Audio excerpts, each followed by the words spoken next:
$40 billion. That is how much naval firepower the United States deployed to the Strait of Hormuz.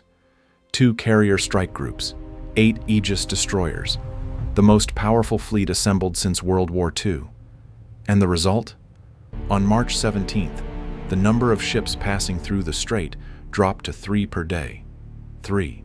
Before the conflict, it was 138.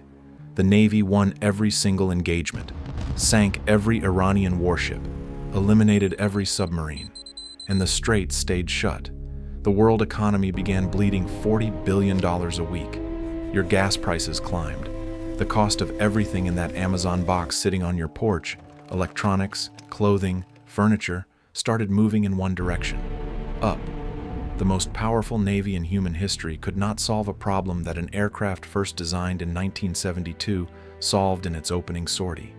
A plane so old its pilots weren't born when it was drawn on a drafting table. A plane the Pentagon had been begging Congress to let them retire for 15 years. An airplane that top defense officials called obsolete, redundant, and irrelevant to modern warfare, right up until the moment it became the only thing that worked. Here's the question nobody in Washington wanted to answer out loud. If you spend $40 billion on naval firepower and the strait stays closed, what exactly did you buy? The Strait of Hormuz looks wide on a map.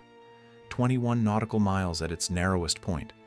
Room to breathe, room to maneuver. That number is a lie. The actual shipping lane, the corridor where tankers legally must travel, is 6 nautical miles total.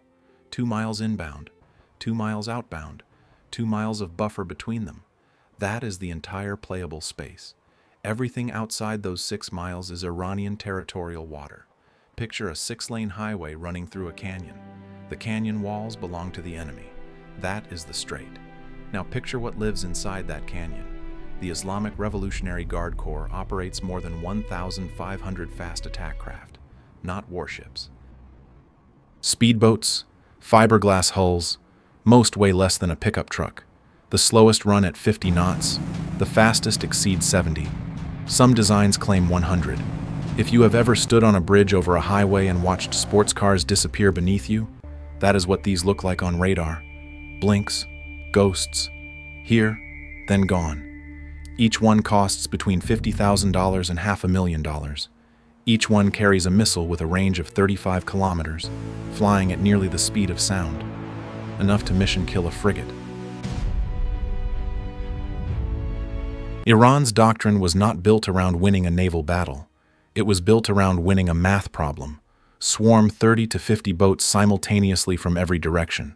Overwhelm the sensors. Force the destroyer to choose which boat to shoot, knowing that every interceptor missile it fires costs more than every single boat it aims at. Here is the math that breaks the United States Navy. 1 SM-6 interceptor missile, $5.3 million. 1 Iranian speedboat, $50,000. That is a 100-to-1 cost ratio in Iran's favor. Every single time the Navy pulls the trigger, Iran gets richer in relative terms. And each destroyer only carries 96 vertical launch cells, cells already committed to Tomahawks, air defense missiles, and anti-submarine weapons. Iran's plan was not to defeat the Navy, it was to empty the magazine. 1,500 boats against 96 tubes. The arithmetic was intentional.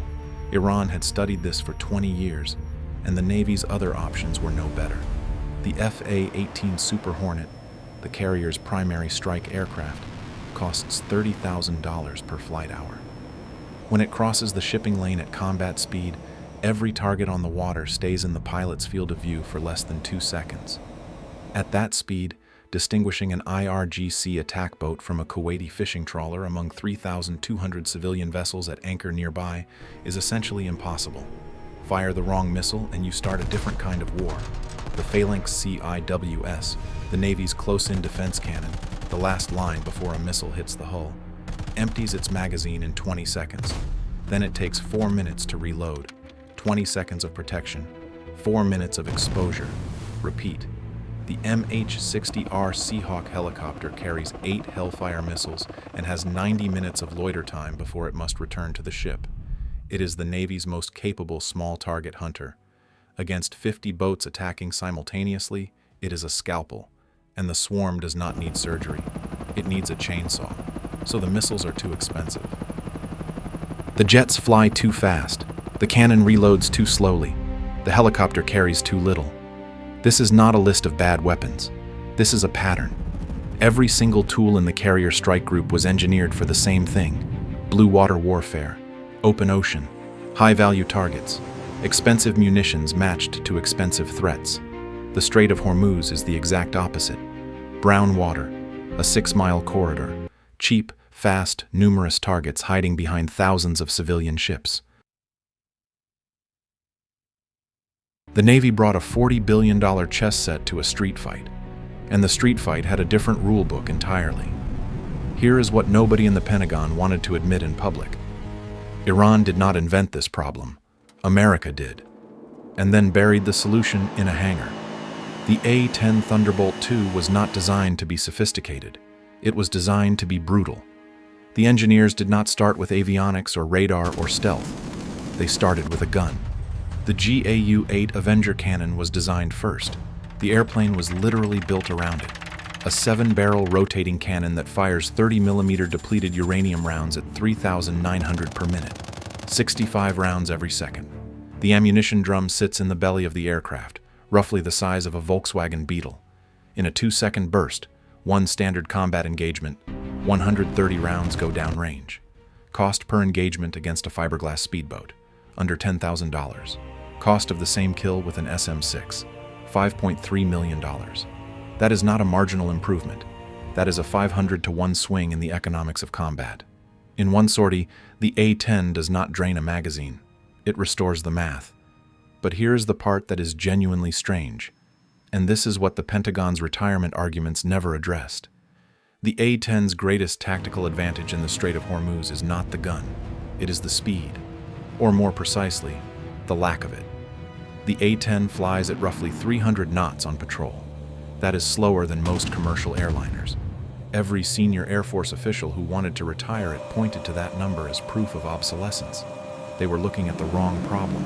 When an FA-18 crosses the 6-mile shipping lane at combat speed, a target on the water is visible for less than 2 seconds. The A-10 at 300 knots gives the pilot 2 to 3 times longer to identify, confirm, and engage. The pilot does not stare at a targeting computer. The pilot looks through the canopy with their own eyes, sees the rocket launchers bolted to the hull, sees the military-grade paint scheme, and pulls the trigger.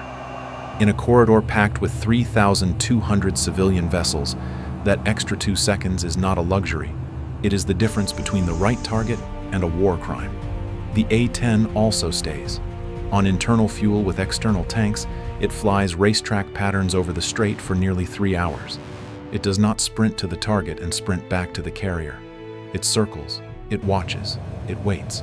Persistent, patient, the opposite of everything the carrier air wing was built to do.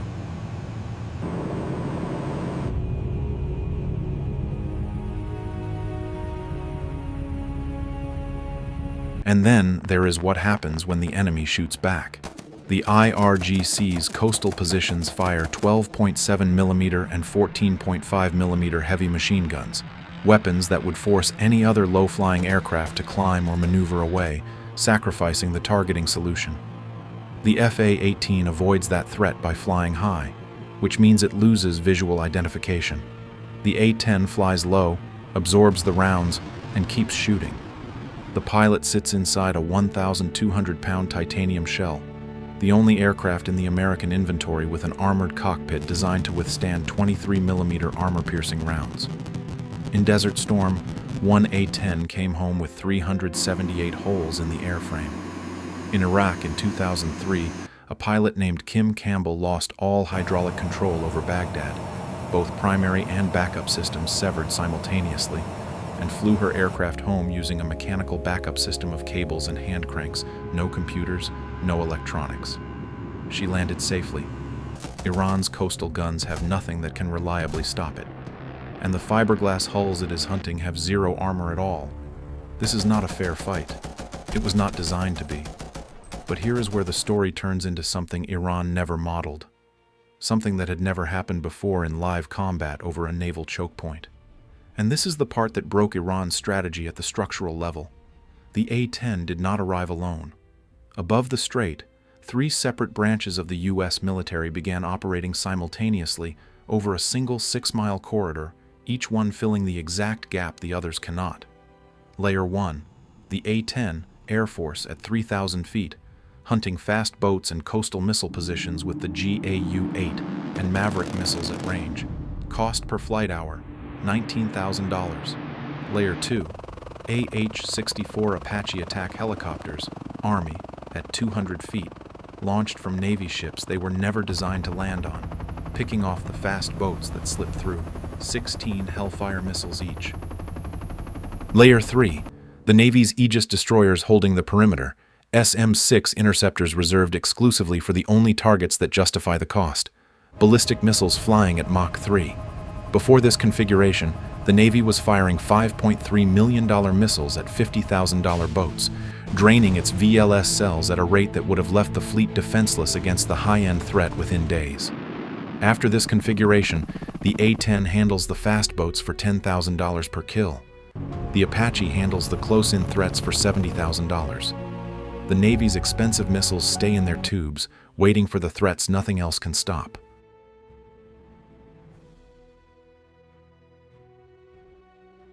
The VLS cells last 10 times longer. The math flips entirely. Iran spent 20 years building a trap. They based the entire doctrine on a classified 2002 Pentagon war game, the Millennium Challenge, where a retired Marine general used swarm boats to sink 16 American warships in the opening phase and forced the military to restart the exercise with the results classified. Iran studied that simulation the way a chess player studies a grandmaster's opening. They built 1,500 boats to drain 96 tubes. The arithmetic was precise. The trap was perfect. There was only one thing missing from their model: the Air Force at 3,000 feet with a cannon that fires 65 rounds per second. The Army at 200 feet launching laser-guided missiles from a Navy ship. The trap was built for one enemy. 3 showed up. Iran's entire Hormuz strategy had a blind spot. It was shaped exactly like a 50-year-old aircraft that the Pentagon wanted to send to a museum. Now look at where this leaves the world. The A-10 fleet is protected by Congress through September 2026. After that, the retirement plan for 2027 through 2029 is open.